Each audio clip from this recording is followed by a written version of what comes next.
Hey listeners, Eliza and I are heading to Las Vegas to work on a week of episodes exploring the city's exciting food and drink scene. But first, we wanted to ask you, do you have a favorite restaurant or bar, or want to tell us about an underrated gem that we must visit? We'd love to hear about your Las Vegas spots. Write us at hello@tastecooking.com to share. And we look forward to bringing you these special episodes in early June. We really think European butter from France is the best butter, and our friend, the expert baker and best-selling cookbook author David Leibovitz, agrees. Check out our recent episode with David to find out how he cooks with quality butter. And for recipes, tips, and cooking advice, go to tasteeurope.com.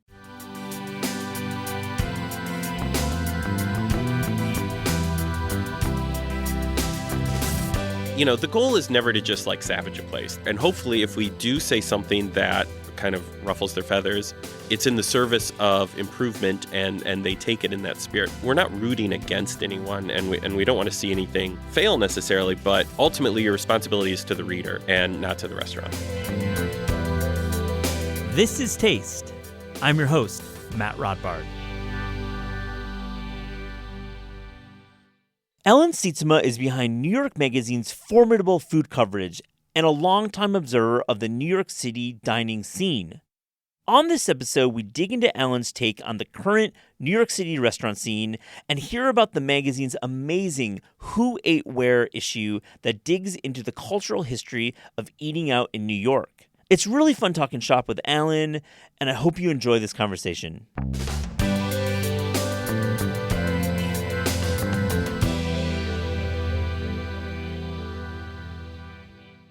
Ellen Sytsma, welcome to This is Taste. How are you? I am great. Thank you for having me. How are you? I'm great, and I've never met you face to face. We've emailed a few times, and we share this industry, food writing, and I just have to say from the jump, so much respect for what you do.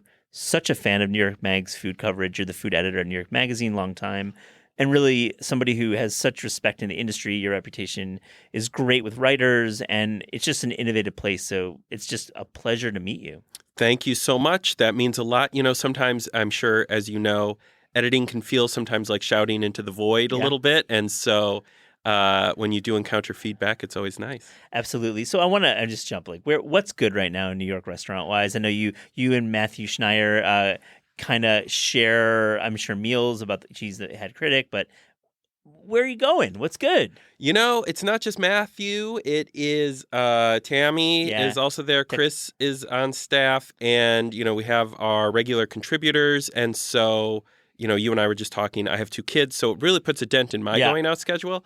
And we have this amazing team.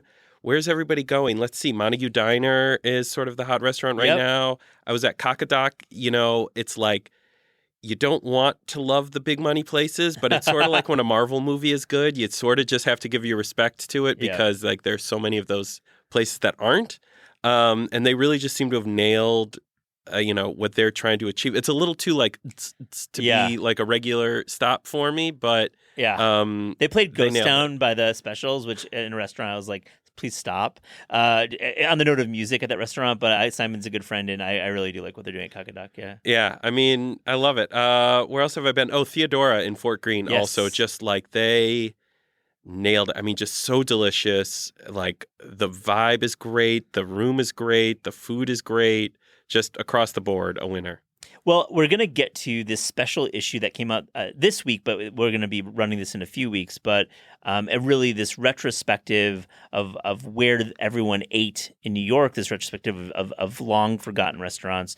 Tremendous work. But like on the note of criticism and really the restaurant reviews that populate the pages of New York Mag with Matthew, but as well as Tammy Teclamarian and Chris Crawley. All 3 have been on the show, so you're the 4th to appear, the final piece. I'm sure there's others. We'd like to get Platt in here one day. But let me ask you, how do you and Matthew collaborate? Are you his top editor for the reviews every week? Yeah, I edit. I mean, you know, it's the same. There's no real secret, and it's sorry, but it's a standard editor-writer relationship. He has a pretty focused beat, obviously. So every week, he writes something every week. He is doing a review every other week when there's a magazine. And then on the off weeks, it's sort of like a little bit more freedom to follow his creative muse, and doesn't have to be a firm review. But so Adam Platt had been our critic for a long time. He stepped aside, and it really took us a long time to find the right critic, and a lot of it was just because the pandemic was happening, and it felt like, well, what does a critic have to offer now? And what is the purpose of a restaurant review? Because the restaurant industry has changed so dramatically. And, we talked to people, writers that we loved. We were searching the whole time. And it was just one of those situations where Matthew already worked at the magazine. I think he already told you the story, but he had to fill in for a different writer who was on vacation. And it was just one of those magical moments where, you kind of sparked it and you thought, well, what if maybe, and kind of walked it down the road. And it's just been great. I mean, he and I think really see eye to eye on the role of the critic and what a restaurant review should be right now. And so, I trust his taste 100%.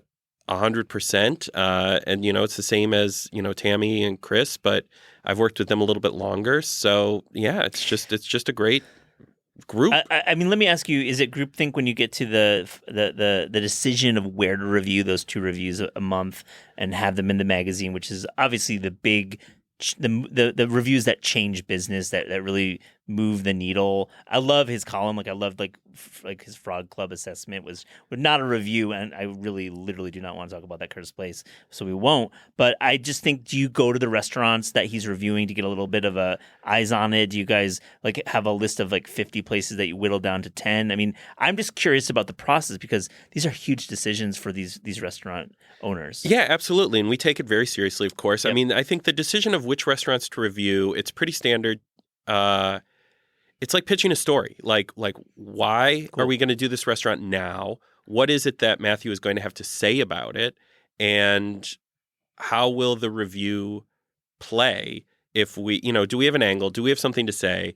And in a situation like Frog Club, I think you really nailed it. People really wanted to know what was going on inside, but it was too new for a formal review. Exactly. And it just seemed like the kind of piece that needed to be a little bit quicker, needed to be a little bit looser, and really just needed to be a first impression. Whereas, what did he just review? Kakadaka is the place that he actually just reviewed. And, they've been open for a couple months, big money, packed, so ready to go. Let's get a critical evaluation and see, if it's successful as a restaurant in the same ways that it's been successful as a social media phenomenon. Yeah. So as the editor of the section, do you hear from the restaurants and the PR when shit is it's a harder review, when you guys are tougher on restaurants, do you have to field those inquiries? I don't. Right. But I think that, the goal is never to just savage a place. The goal Definitely is always not. I'm to not saying that. Absolutely not. Be fair. And hopefully if we do say something that, kind of ruffles their feathers, it's in the service of improvement and they take it in that spirit. Because I don't think Matt, I know I'm not, and I don't think Matthew, no, we're not rooting against anyone, and we don't want to see anything fail necessarily, but your responsibility is to the reader and not to the restaurants. Well, I would say too that there's actually I've had folks on the show who've actually said there isn't enough criticism, that people aren't hard enough on restaurants, and I think both what you and what Wells the Times are doing is, I think you guys have a fair amount of negative feedback and real critical analysis, but I think you're ultimately rooting for the restaurants. And it honestly rubs some people the wrong way. I personally don't fall on that side, but I think there's always, it's at that line, right? You have to, draw that line. Yeah, absolutely. I mean, like I said, the responsibility is to the reader. And, for a couple of years now, restaurants have had a really hard go of it. And so, why are you taking shots at places when they're down? But people are back on their feet. Yeah. Places have opened. They're new. They're packed. And there really is room for, writing about restaurants that isn't just cheerleading. Before we get to the big package, I want to hear about your career a bit. So let's go back. You worked at Gourmet as low on the mast, like an editorial assistant, but you're working with Ruth Reichel, you're working with Doc, you're working with Francis Lamb. What's it like being like one of the young guns at Gourmet? And to be clear, you didn't ride it out all the way to the end, but you were there in the final few years, I would say. Yeah, I mean, I went to culinary school and I staged in restaurants for like 3 hours. No, not really, but it was just long. It was a good like uptown high-end restaurant. Which one? No, I'm not going to name names, but Okay. they're still open, and it was a great place to work. Okay. And I think that was actually why I knew it wasn't right for me, because I thought, if I'm struggling and not happy in this environment, I'm really not going to be happy at the next restaurant in Williamsburg where they have no money and the chef is throwing plates and whatever. Wait, so Danielle was really that hard? Yeah, right. John George is a real tough guy. Yeah. No, but I mean, I have so much respect for the people who can cut it, and I just wasn't one of those people. So I just got lucky, Gourmet was looking for somebody to be an assistant to the head of the test kitchen at the time. So it was a real, like, as junior as an editorial position gets, which is where I was.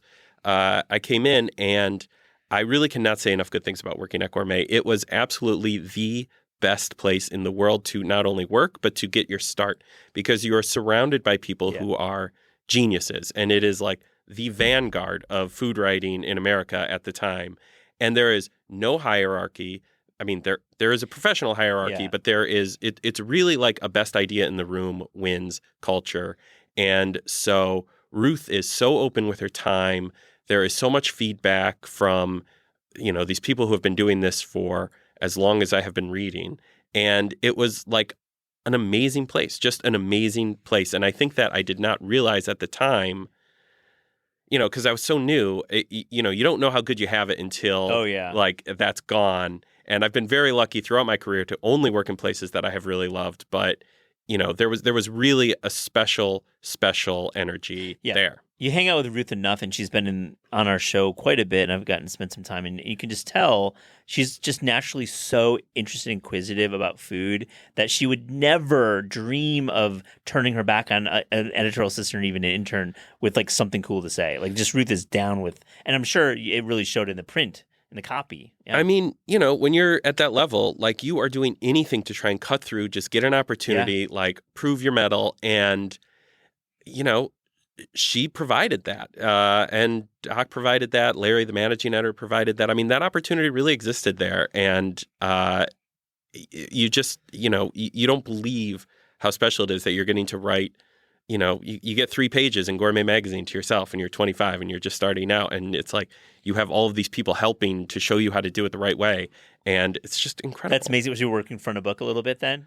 A little bit front of book. There was like a restaurant page. I wrote the display copy for a lot of recipes. For the last page we had it was like, what do we call it? It was like the last word or something. It was one set of recipes on the last page, and then the website was just sort of coming along when I was there. This was obviously a long time ago. And a whole other world of opportunity, because, it's like Anthony Bourdain is pitching stories in the magazine. Yeah. So it's like, yes, there's no hierarchy, but at the same time, it's a difficult He's getting path like to get $8 a word. Like, that's the Bourdain rate. Yeah. You're not going to cut through necessarily. Whereas at the website, you have all of this opportunity to write and publish stories that you're interested in, and you have all of the senior editor's eyes on it. So you're just right there, and it was great. And let me ask you, I've never been able to ask this, but you're very qualified to answer this question. You're really astute to digital strategy, working at Grub Street, running Grub Street, and being part of Vox now, and really, some of the top minds in all digital strategy. So looking back, I mean, they clearly fumbled the bag at Condé Nast with Gourmet. Like, they could have done something very different with the website, probably could have really succeeded, would have been challenging, but what happened there? Why did it not quite work? That is absolutely above my pay grade. I mean, I really diplomatic man here. I can't speak to somebody else's digital strategy. Was it just like not enough resources because they had so much resources in the magazine, or was it something that they just didn't quite have the UX or design sensibility? It was so early. I mean, it was so new. Everything was super new. Like, the iPhone wasn't even out yet. It was like 2006, 2007. Yeah. And so everything about every media company was built for print. Yep. I mean, it just was. Yep. And so shifting over to digital, it was just painful for the places that, business was built on something else entirely. And you can't just like change gears like that, You'd have to ask Anna Wintour what happened I there. should ask Anna when I catch up with her. Yeah, next time you two get a drink. Yeah. Yeah, and we won't talk about what's happening at Condé now because it's kind of sad. Unfortunately, I hope they figure out what's happening there. It was sad to see Epi kind of go away, but that's for another day.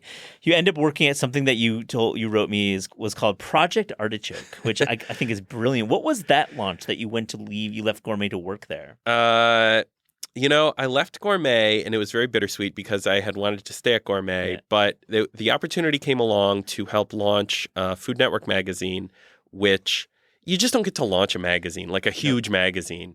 And Miley Carpenter, who is the editor of the magazine, and I think does not ever get enough credit for being one of the best, sharpest, smartest editors in the whole industry. I mean, not just food, was starting this. And there were like 4 of us when it started. So it was really like ground up. You're going to launch a national food magazine. I think we called it like Food Network Butter when I started. I love it. But yeah, we were Compound Project Butter. Artichoke. We were in the back of 17's office when I started.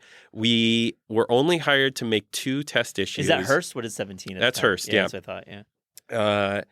And at least at the time. Issues, wow. I mean, media changes a lot. Yes. But it was 2 test issues. If it didn't work, no hard feelings. See you later. And this was like the middle of the crash. Like magazines are closing left and right. Yeah. And so in hindsight, probably if I had been like more aware of what was happening in the world, I maybe wouldn't have taken that leap. But it was such a shift in gears. And I remember sitting in the Hearst Tower, focus grouping the magazine before it came out. One of our test issues before we published, there was a focus group in Cleveland, and we had set up like a fake newsstand to see how people grab magazines and everything. And then they sit down and they talk about their feelings about Food Network and food magazines. And you heard people talk about, I still remember one woman who said she loved to cook. Her family wasn't really that interested in food, and she really wanted to get her husband to eat more spicy vegetables like eggplant. And you realize, Wow. It was just such a shift from the thinking at Gourmet, which was so coastal, so aspirational. You're talking about like Szechuan cuisine and mala. And it was that, sort of like, now the challenge is like, how do you meet very interested readers where they are? How do you let them know that this magazine is accessible, is full of great information that they're going to love, meet them where they are, and not talk down to an audience where, we're still media people who live in Manhattan, So it's like it's just a completely different audience that I think the success of the magazine has shown over the years was underserved by food media. And this came in, and it helped that the name obviously was like instantly familiar. I remember before we even launched, calling people and saying, "Hey, I'm calling from Food Network magazine," and they would say, "Oh, I love Food Network magazine." I love it. But we didn't exist yet. Yeah, you were a non-entity. But let me ask you, Miley's real talent, obviously, in working commercial publishing and commercial magazine is breaking out of that like coastal eliteness and figuring it out. Did you guys take field trips? How did you figure out? And did you put the stars on the cover of these magazines, or did you just put food on the cover? There was food, and there are 3 headshots. And what they had learned from launching Oprah was that you wanted the title not to go across the whole top of the magazine. You wanted it to be in the corner so that if the magazines were stacked vertically or horizontally, you would be able to see the logo pop out. And that was about as much insight as I was privy to. But yeah, it's like you said. I mean, Miley's great talent is that she can create this magazine that has so many access points, so many great stories that it's right there. Like it is so easy and available. And like I said, I mean, but it was hard. I mean, she was a fair editor. She wasn't, like nasty or anything, but she was a tough editor. Yeah. And it's like, to make this very easy magazine is like a lot of work. Yeah, it's a lot of effort to make simplicity. We think about it a lot in the books business when we're creating like style sheets and deciding on cover treatments and even just the way we organize things. It's challenging. You can definitely get in the weeds really quickly with food, and to make it simple. Is the magazine still running? Is Food Network still around, the magazine? Do you know? Yeah, I mean, I think so. There's a Pioneer Woman magazine now. Yeah, for sure. It's all. I think it's just like humming along. It'll probably be one of the last. I mean, hopefully there will never be a last, but I feel it's a cool segue because you went from Food Network magazine to working at a little blog called Grub Street, and New York magazine as the head as the main company, and you would not consolidate with Vox. That would come many years later. It's 2010. What is your first year like at New York Mag? Is this the Josh Ozersky era of Grub Street? You know, this like era of like competing with Eater, competing for scoops. I personally was working at a website called Metromix at the time. We were like doing the same thing. We were like trying to cover New York City as like this competitive landscape for openings, and really interesting time. And I really would love to dig into that era more. But what was your first year like? My first year at Grub Street, yeah, we were still very much a blog. We still had like city editions, like there was Grub Street LA, Grub Street San Francisco, Chicago. There was Grub Street Chicago. Helen Rosner. That's right. Helen was in New York by then. Yeah. And so Nick was our Grub Street Chicago editor. Oh, but Nick, right. we we were a blog the way that food blogs were, like 6-8 stories a day or something, like bouncing off the news. I always thought of us as the people who were kind of sitting in the back of the class shooting spitballs was the idea. There was this sort of idea that there was competition with Eater. I did not know any of the Eater people when I started because I was coming from print. I didn't know any of them.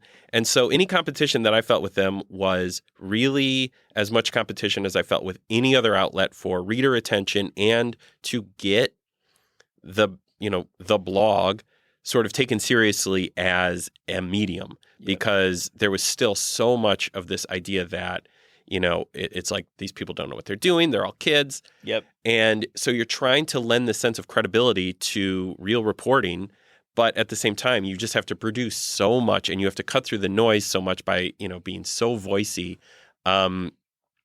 that it was just another huge shift, especially from Food Network magazine. But it's still just editing and writing and trying to be as interesting as possible. I always thought of programming the blog as like being a DJ. Yeah. And it's like, okay, here's what we have today. It's familiar, but it's also surprising enough to keep you coming back.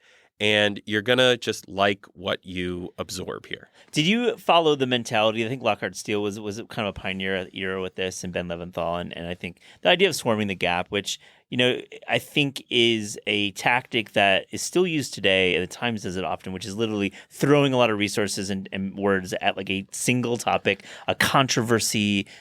It could be like anything. It's like a news peg, but realizing that the internet runs on this like narrative, and like it was before Twitter, but obviously Twitter trending topics.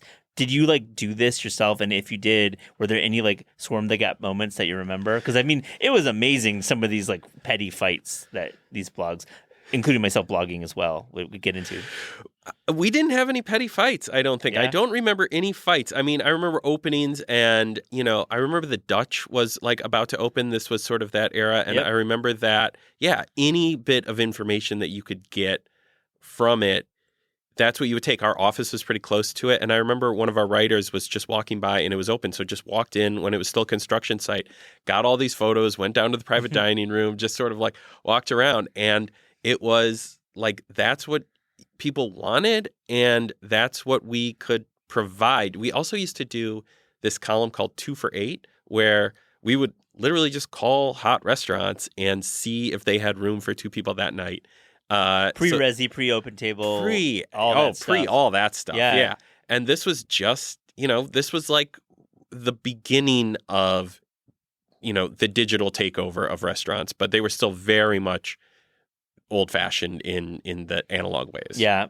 Is there like a topic that you feel that you were able to cover in a unique way? Like it could be like a chef that you maybe endorsed or wrote early about. This is the time, Alan, to like, you're a humble guy, which I love, but like, is this the time like I was a little early on blank? I want to set the table a bit for what kind of work you've been doing at Grub.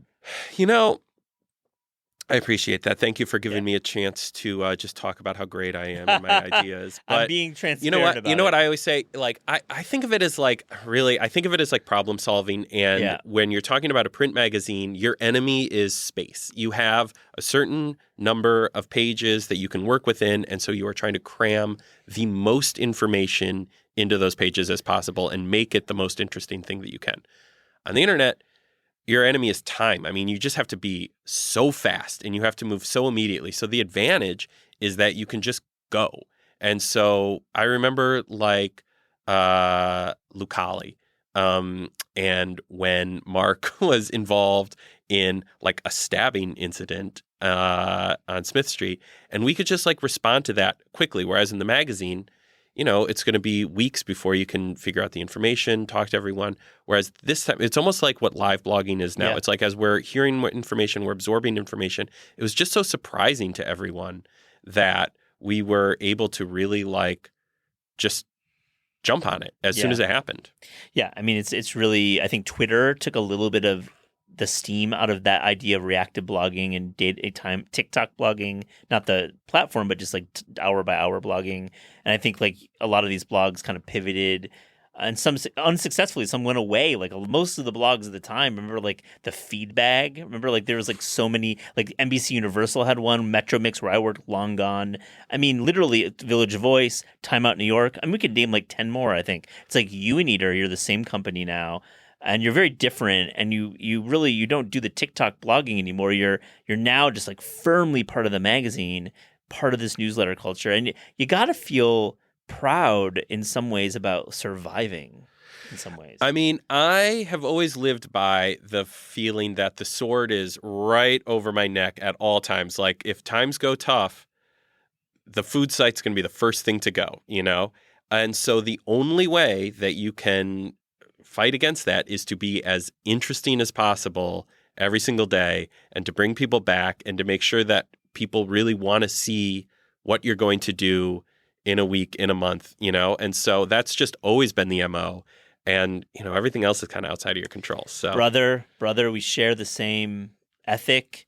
Brother, you cannot get comfortable in media. You really can't. I know that's like probably not great for work-life balance, but like you gotta always fear that there's going to be a change. And I don't fear here, I mean, as much, but I feel like you gotta always be aware that there's changing tastes and preferences, and you've got a big staff. I mean, you've got, in food media, there's like no staff anywhere. There are changing tastes, certainly, changing styles, but at the end of the day, the nuts and bolts of it don't change. And being interesting, being able to tell a good story and being able to package that story in a way that attracts people, that's the challenge no matter where you are, no matter what the medium is. And so that's just what you have to do. Alan, I want to segue and talk about the special issue that you put out, but I want to read a little bit from the intro. It's really beautifully written. Restaurants are extensions of our offices and refuges for our tiny kitchen, many of which are barely functional. With respect, our best spots are not defined only by their cooks and their hosts and their servers. They're defined by us, the regulars. Such a great sentiment. This package talks about being regulars at these restaurants through the years, but I want to start this conversation. We've talked about this a lot at Taste in our editorial meetings, and we actually were working on a story for a long time, never quite got it right. How do you become a regular in New York City, and what does it mean? So the package is called Who Ate Where. It is, as you said, very focused on the sort of scenes and the tribes within individual dining rooms and restaurants and neighborhoods. And as we were going through it, it was a lot of talk about like, who are the people? What does it mean? What is La Côte Basque without its swans is the next line of that sentence. And like, what is Sylvia's without Al Sharpton? And I think that to be a regular, everybody has their place or their places. And, if you live in New York long enough, you get so you can text a few people and get a table at a hot restaurant because you've been there, you know them.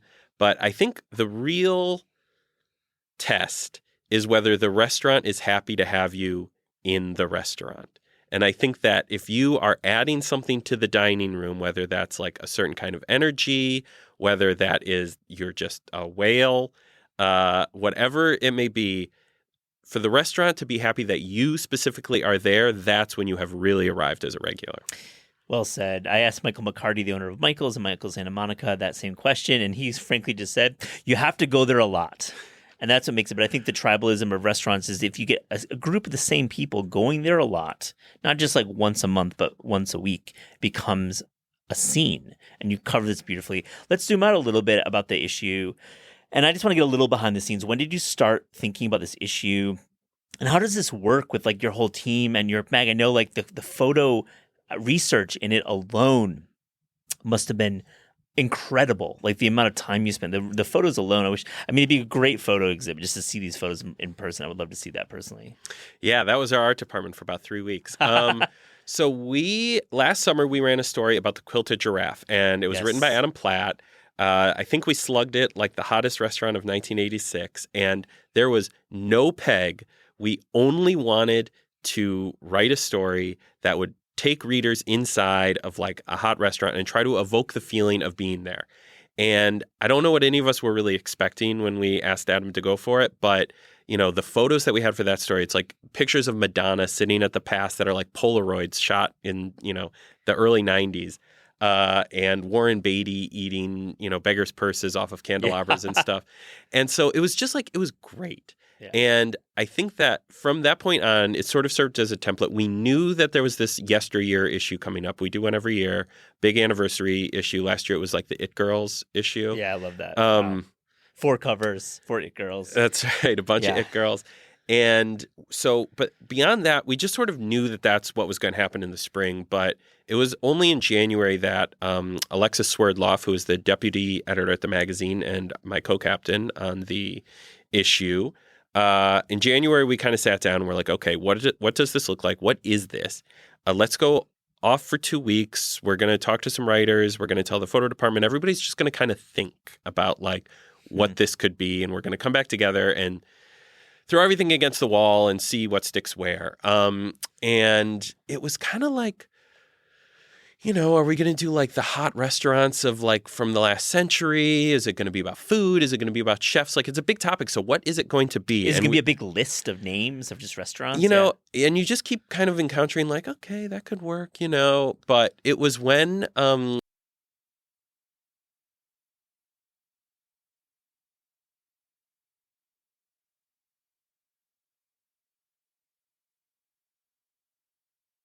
sitting at Delmonico's, which is in the issue. Love that image. I looked at that for like 5 minutes. I just like thought about that image. Out of all of the images that we were seeing, that was the thing that stood out. And we all wanted to know more about the night, more about this birthday party that was apparently being had there.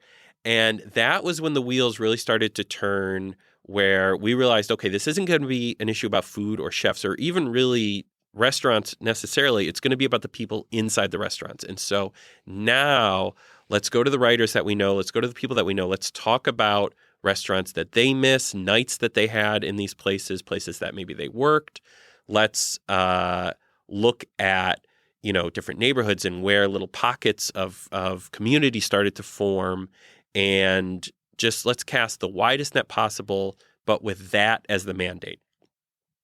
And everything really kind of fell into place after that. Like making that choice was the thing that really helped it to click, because all of a sudden the restaurants became self-selecting, the moments became self-selecting. I mean, the art probably selected some of them too, I would imagine. Oh, absolutely. I mean, we had, multiple lists. We're kind of working in parallel. We're staying in like constant communication. Okay, here's what our writers are wanting to write about.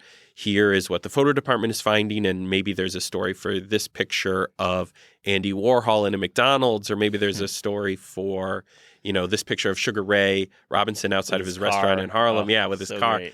And so that's when, at every turn we could just say, okay, we're trying to answer the question of who.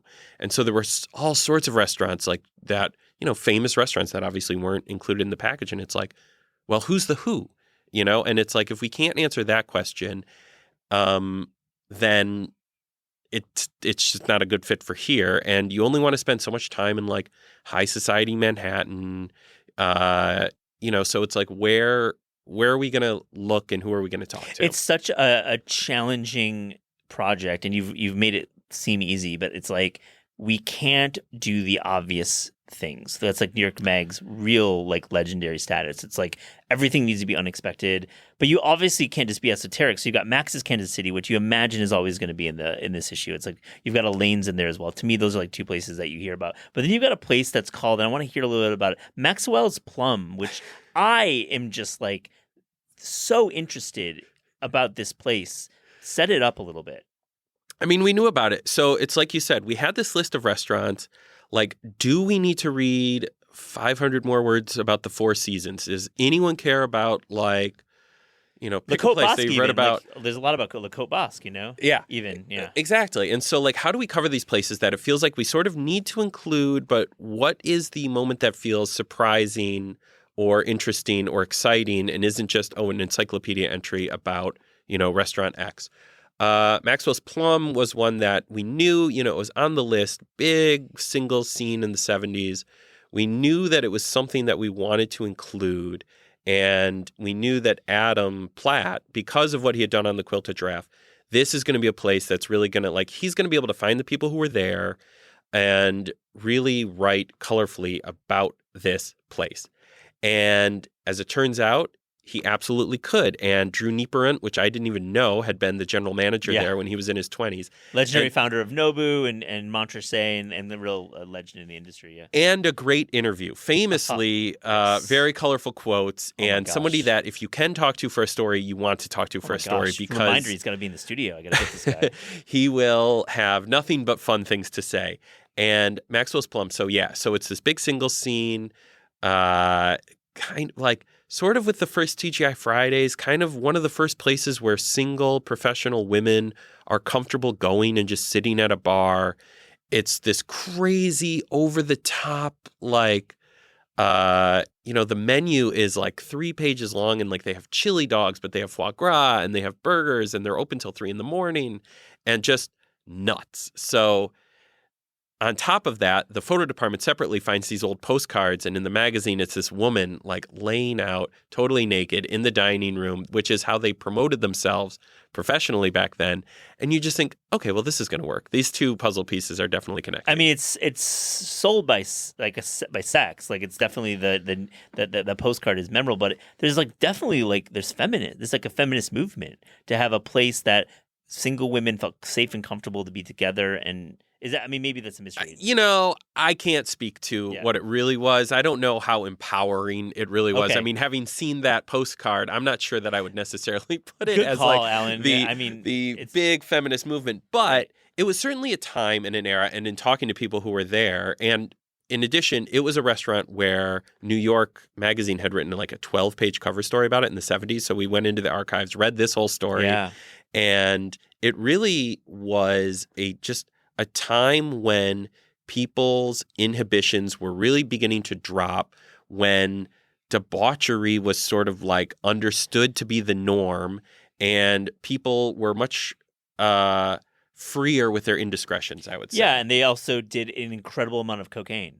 We have to talk about the subtext of. Well, that hasn't changed. It hasn't changed. You're right. I'm not trying to be prude and think the 70s is different than now, because of course. But this 1978 New York City, we've seen the movies. It is definitely an energy and vibe. I mean, you don't name a restaurant Maxwell's Plum without some sort of foreign substance influencing your decision. I love that. So I want to ask you: is there a restaurant or two? After going through all this copy and looking at these images, for me, just reading it, I was I'm physically there. That's why the real talent of your publication. But are there any restaurants that you just would absolutely want to transport to? I have a couple myself. Well, tell me yours. Oh, you want me to start? Yeah, okay, you start. Well, I'll start it a little bit. I would say 1/5 in 1979. Keith McNally, young Keith McNally working there. Same era as Maxwell's Plum, but also a little bit maybe more downtown, and perhaps starting this foodism culture that the 80s would bring in Celebrity Chef, but also kind of this I don't know, I just read a little bit about it in your magazine, read a little bit on the internet as well. I just felt that was the energy. The other one would be Kate's Joint in 1998, and I'm going to ask you about timing because it didn't quite fit into your timing remit, but I would love to go to Kate's and maybe more 96. But I think that in both those situations, it's about the people there, 1/5, it's it was oysters and steak tartare, and the captains wore tuxedo tails. Yeah. But the beauty of it is it's like you have Anna Wintour, who's still at New York Magazine at the time when she's a regular, right? Keith McNally was like a busboy, then he's working the Oyster Station, then he is the GM briefly. Lynn, his first wife, is there before they go to Odeon. Yeah. And so it is a perfect example of a place where if we were locked into writing about the food or like how some place had been, culinarily influential, it might not have made the cut. But as soon as you're talking about the scene and the group and the people who are there and this energy where like Patti Smith, who doesn't even really know that she's a celebrity yet, is there as a regular, that is like such a good example of like where you want to be in this package the whole time. Unbelievably well said, and you just nailed it. I think it's actually ushering this movement where restaurants are places to be seen versus the actual culinary aptitude there. But even beyond wanting to be seen, it's a place where you want to be comfortable. I mean, that was what we found over and over again. There was a line in this intro that Matthew wrote about, New York had always been a tavern town, whereas Paris had been the culinary capital, and we are still sort of that tavern town. Like we are the city that we work in our restaurants, we live in our restaurants. And so you want a place that if you are going to become a regular, where you are comfortable and where you can just sort of like relax and chill and not worry about the chef's vision all the time. Obviously there's a place for that. And I love, WD-50 is like my favorite restaurant of all time. Amazing. But amazing. Is that your pick? For my favorite restaurant of all time? Well, no, your place that you'd want to go to. Well, yeah. I mean, if I could go back if I could go back to like WD-50 or Franny's, both of which are now closed, but were just happen to be my favorites, then yeah, absolutely, I would want to go back there.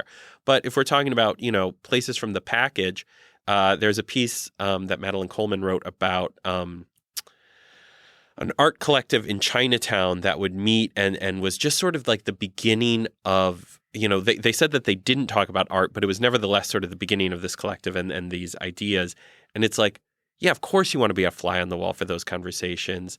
Of course you want to see Malcolm X at 22 West, calling in interviews and working on the autobiography, and just like you want to be in all of these places. But the reason you want to be in all these places is because of the people. I think that there aren't like dishes that I wish I could have had. Well, that's the beauty of this package. You're not talking about the food. Like it's not really. And that's why this package is so tightly conceived and works. It's like it's about the people and community. For me, it's Kate's Joint too, because I just feel in the mid '90s, it's like just at the beginning of Giuliani, the East Village has changed dramatically, and crack has left, and there's a lot of controversy around that. And then Avenue B is starting to have like a little bit of a scene. You've got like Jonathan Larson there. You've got like this era of the East Village is like Bohemian East Village and not crack East Village. And I just want to like step foot in Kate's Joint. Yeah, we actually have a piece coming up also just on the website that was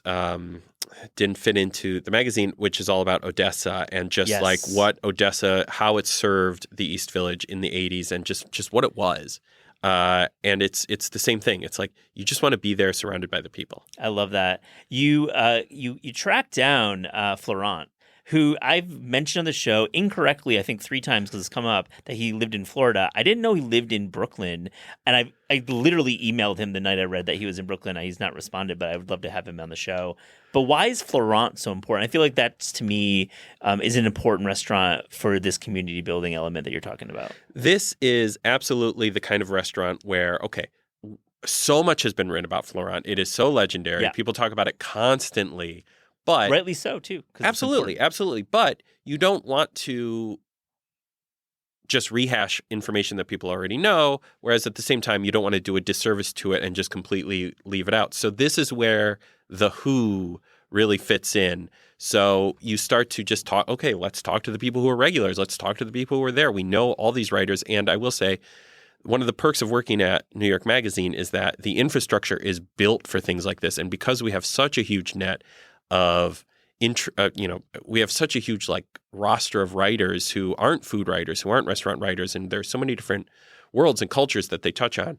we can reach out to all of these different people that I think otherwise we just wouldn't have access to. I mean, you've got Chris Bonanos, who like absolutely is like your historical fabric. He does the Instagram with old copies and old covers. Do you know Chris? I don't know Chris at all. I just know him as a person who clearly loves your publication and clearly when you call him, I would imagine, for these issues. If you read the issue, Chris's name is all over it because he really is. He's a walking New York magazine and New York City history book. Yeah, and nobody loves the city more than Chris does, and it is absolutely like he is great to have on staff, and understands the voice of the magazine and just like it's in his blood. So he touches like everything that happens there. But with Florent, it's an example of like, how do we cover a place that people know about, but offer something new and surprising? Lucky for us, this is a situation where Florent is still around, which is not the case with the restaurants from the 40s and the 30s. And so we can just call him and we can talk to him and we can kind of get a sense of like what were the best days and nights there. You decide to cut it off at like 2007. Maybe there's a little bit, but why is the 2010s? 20s makes sense. It's too modern, but the 10s like does not get any airtime. To me, it's an unspoken comment on the decade, but I could be wrong. I think you might be reading too much into it. Okay. Partly it is just the perils of magazine making. You have 45 pages. So what are we going to put in those 45 pages? And with the 2010s, it's like we were looking for that little spark of like nostalgic joy that you get immediately when you see something. And as we were talking about the 2010s, which is not to take anything away from the restaurants, especially in New York. I mean, this is when you have the first Teresi and it's still like a sub shop. You have Mission Chinese, you have Pak Pak, you have Roberta's in its prime. I mean, there's a lot going on. You considered them places, it sounds like. Absolutely. Roberta's would have been one I would have been like, yeah.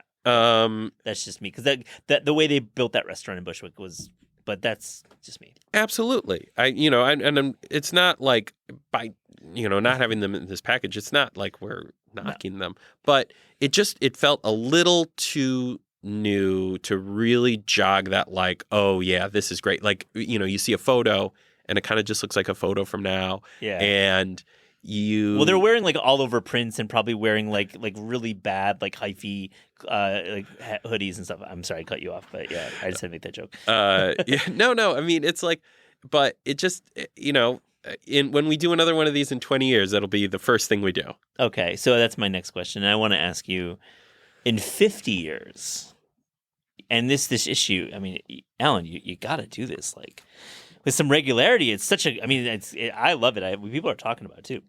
But in 50 years, a current restaurant that's operating now, what are you writing about? Well, I mean, I think it's the same thing. It's like what fascinated us with the old places was the scene. So, of course, there are going to be the institutions. I promise you that in 50 years, people will still be talking about Peter Luger, will still be talking about Keen's. But where is the creative energy right now that is going to take over and be a movement? And you look at a place like, say, Scar's, for example, and I think that Scar has done such a great job of building a community around that restaurant and building a very specific type of creative energy around that restaurant that people are going to remember what it was like to go to Scar's and to wait in the line at the old Scar's, or to go to, I think Flynn McGarry is another chef who has really been able to kind of like not curate his audience, but does have something, he's tapping into something bigger than just his wine bar. You're buying some Flynn McGarry stock. I don't know if I would say, you asked me what we're going to be talking about. I don't know if I would say I'm buying his stock necessarily, but, I keep it at an arm's length. But he is, you go to that restaurant and there is a group of people there who are going to be doing great things in the next 10 or 20 years. No, I'm kidding, and I think it's a really smart decision to mention Flynn. And I think, like, I wonder if we'll be talking about the first, New York location of Sweet Green. Unlike, in the Flatiron when people used to line up for Sweet Green. I hope that chains, I hope that people look back on all salad chains and kind of think, well, that was a moment in time. Yeah, man. You said it. That's definitely, I would expect that from you. to be honest. You're a local guy. I feel like being an food editor in New York Magazine with the New York in the title, you're a local guy. Like you like local restaurants. I think what I like is a clear point of view and a big creative swing because there are so many people here. You can get away with doing things here that you probably can't get away with doing other places, and it's okay to take a chance. I love it. Well, we've talked a lot, and I love having you in, and I really want Tammy and Chris and Matthew to come back because, again, big fans here of what you're doing at New York Magazine, and it really sets the conversation. I feel like you really understand what's happening in 6 months and 12 months, and we look to you for your knowledge. I want to ask you this kind of important question, and I think you probably think about this, which is how do you view like the escalating price of dining out in New York City? Everything gets more expensive as you live in New York. Obviously, we've lived here a long time. You've lived here your whole life. And I feel like right now it's expensive as ever, and it's really sticker shock city for most people. And you have to think about this with what you're doing every day, which is covering the restaurant scene in New York. I guess the question is how do you negotiate it for a diner? Like, how do you think about a diner, and how do you think about the way we dine out? Should we be dining out less and better? Should we just be fighting against price hikes and offering criticism? Like, I don't have any answers. I would like to get your take. I mean, yeah, it is expensive to eat out. I mean, it is nuts at a lot of places. But I think it's two things. One, inflation is happening that is just out of control. Two, I do think that prices were sort of artificially low even before the pandemic, and that a correction was headed our way no matter what, because we've seen now why they were artificially low. I mean, like exploiting labor, just free labor, complete disregard for employee welfare, or, taking advantage of purveyors, whatever it was that really brought the costs way down, just eliminating every single creature comfort in a restaurant. It costs money to do things the right way. It's expensive. And, if you look at old menus, which I've been spending a lot of time doing lately, the prices at like Jams in the 80s, you look at them and they read like a 2010 menu before you even factor in inflation. And so I think what we're seeing is sort of a correction back to where it should have been previously anyway. That doesn't make it feel any better when you go out and it just like annihilates your wallet. But my feeling is that this is just the price of doing business. I don't know anyone who owns a good independent standalone restaurant and is getting rich off of it. Yeah. And these people are squeezed at every turn, and they are really good at sort of hiding the final price. You look at a menu, it's a bunch of different small plates. It's, wine and cocktails and everything. And then you get the bill at the end. So they're good at that. But I don't think anyone's like fleecing anyone. And if people leave your restaurant feeling good about themselves and feeling happy, they're going to go back. And so just like it always happens, the people who are good at this are going to figure out how to do it. They're going to figure out a price point that works. They're going to figure out the little tricks that they need to do. And they're going to make people happy. You go to Sailor in Fort Greene, for example, very popular restaurant, Gabe Stolman. Tough to book, yeah, April Bloomfield. Yeah, because there's like 8 seats. I know. Gabe Stolman, April Bloomfield. And when it first opened, we all were sitting around, and I think the line that Matthew used in his review was that it was suspiciously affordable, which really stuck with me because you looked at the prices and you thought, yeah, this is like not bad. So what's really going on here? And, for this beautiful corner space on like a prime busy street in a very bougie neighborhood. And it just, the smart operators figure it out, and I think that you just have to sort of like vote with your wallet, as the saying goes, and find the places that you feel good about the value proposition. Do you feel also that there's really good, well said. So I totally agree with all that. I think it's really, really good sentiment. And I agree it's sticker shock all the time. And you will vote if you feel like you're getting ripped off and not go there. Do you also think that there's maybe a changing dynamic of the diner in New York? Just the idea that there are just like an X amount of diners with unlimited funds or very, very healthy budgets to dine out. And that's what's allowing some of these restaurants to actually survive with these prices? You're definitely seeing the like mid-priced, ambitious, but like not crazy bistro. That's the genre that is sort of disappearing to some degree because that's where they're getting squeezed. So everything is either trying to be more affordable, more high volume, or just like boys balling out.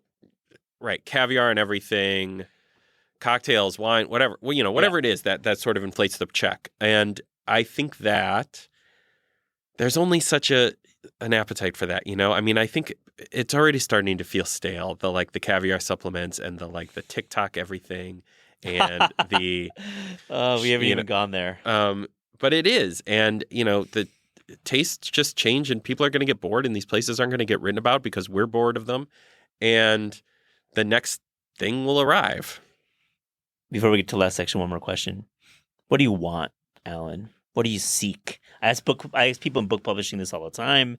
Booksellers, like, what book do you want? Like, what's a book what is a concept that you're like, man, I wish we could write about this concept. I've seen it maybe in your travels or just theoretically you've had in your brain. What's a concept that you want? For a restaurant? Yeah, man. It's not up to me to decide. We need to see a few big creative swings. I think that the market and, whatever is going on, social media, it doesn't necessarily reward that. And if you don't hit it out of the park, it really punishes you. And so I think people have been afraid, understandably. These projects are really expensive. And it's a lot of money and a lot of debt that you absorb if you don't succeed. But it's like, how much more shrimp cocktail can we eat? How much more steak tartare can we eat? Like, let's see a few big creative swings. I love it. It seems like one that comes to mind is Tatiana that's worked. Like, that's a big creative swing. Absolutely. You look at that. That is a clear point of view. That is a very talented person. That is a huge restaurant. And it's like, do more of that. Yeah. Maybe New York is good on wine bars right now. Yeah, man. It seems like the wine bar bistro movement to use the middle is kind of, it's almost like a wine bar in a box, which I think is like the biggest diss you can give any operator, but it just happens so much. But if somebody's good and they know what they're doing and they have a point of view, they can work within that framework and make it very good. But it does get, the more that these places open, the more that there's like a place called like Glue on every block in Brooklyn and Queens and Manhattan. It's like, it's like it gets harder to cut through the noise. How do you stay young? How do you like tap in with Z? How do you tap in with Alpha? I mean, I'm joking, but also it's like kind of important. And you've got a staff that's diverse in age and race, and it's good that you have voices. But like, you don't have a 21-year-old on your staff, do you? Or maybe you do. How do you like? I mean, the magazine has a huge staff and people who are much smarter and cooler than I am, who don't cover food, but you use them as sounding boards for ideas. The magazine is a place where everyone is very free to talk about how to make stories and ideas better, and you just absorb that. And there are people who are in their 20s and their 30s, and you want to know what they think. And the day that I was sitting in a conference room and realized that I was the old person in the meeting was a real tough day. But you just have to sort of recalibrate your thinking when that happens. Good attitude, Alan. I love it. On This Is Taste, we ask guests about their discerning taste. So to close this interview, here's a little rapid-fire, fast and furious taste check. Are you ready? I am ready. The best fruit? Pineapple. I love it. Have you had it in Hawaii ever? Yes. That is like, that's the one. But I was a kid. Yeah. I was young. But even so, I haven't even had the best, and it's still the best. Great so I can't even imagine. The worst vegetable? Sweet potato. Interesting. Like even roasted? Especially roasted. Wow. What's it offering? What's it giving to me that I can't get from something else? I really defend vegetables because usually I would say with miso butter, if it's like perfectly roasted and like that Japanese But that's style. Because the miso butter's good. Agree. Not the sweet potato. Fair enough. I'm into it. I like the statement. The best dessert? Tiramisu at Cafe Spaghetti. Interesting. Places they know what they're doing. Another point of view. Another strong sensibility, strong point of view. Yes, great call. Your favorite American fast food chain? Rallies, just for the French fries, or Popeyes. Oh, great choices. Favorite cookbook of all time? The Franny's cookbook, because I can make everything in it and sort of feel like I'm back at the restaurant. I love it. Okay, loaded question, but you got to answer it. Favorite New York City restaurant right now? Montague Diner, because my 5-year-old and my 3-year-old are obsessed, and so it becomes real easy, and it's great. They just nailed it. I love that. It's a clear statement. Do you have a favorite new cookbook discovery? You know what? I love Elise Whitney, and so I'm very excited for her dip cookbook. I haven't seen it, so I don't know that it qualifies as a discovery, but I do really want to see how she can sustain it through a whole cookbook. Yeah, Elise is so talented. What a great, fresh voice. Love it. Favorite city outside America to visit for food? Paris, but that's boring, and even though it's true. It's true and boring, but anywhere in Emilia-Romagna, too. Let's say Parma. Parma. Oh, yes. Bologna. Bologna, man. Yeah. I'm with you. We did a whole Emilia-Romagna issue here at Taste. I love that area. A cuisine you would like to learn more about? Any kind of Chinese cooking at home. I just don't do enough of it, and I would like to be better at it.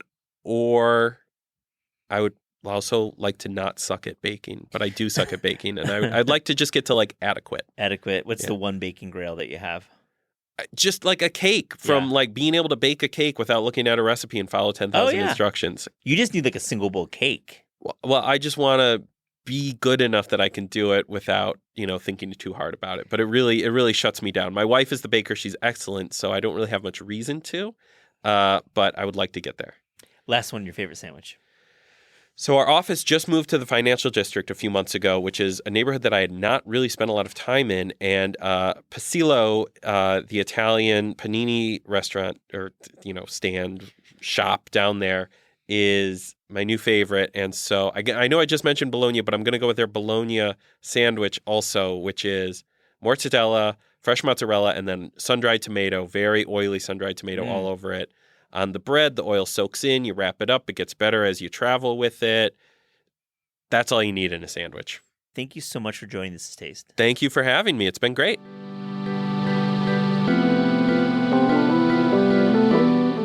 This Is Taste is hosted by Eliza Abarbanel and me, Matt Rodbar. The show is produced by Shalia Harris and Pat Stango and edited by Clayton Gumbert. Theme music by Steve Rydell. Visit Taste online at tastecooking.com.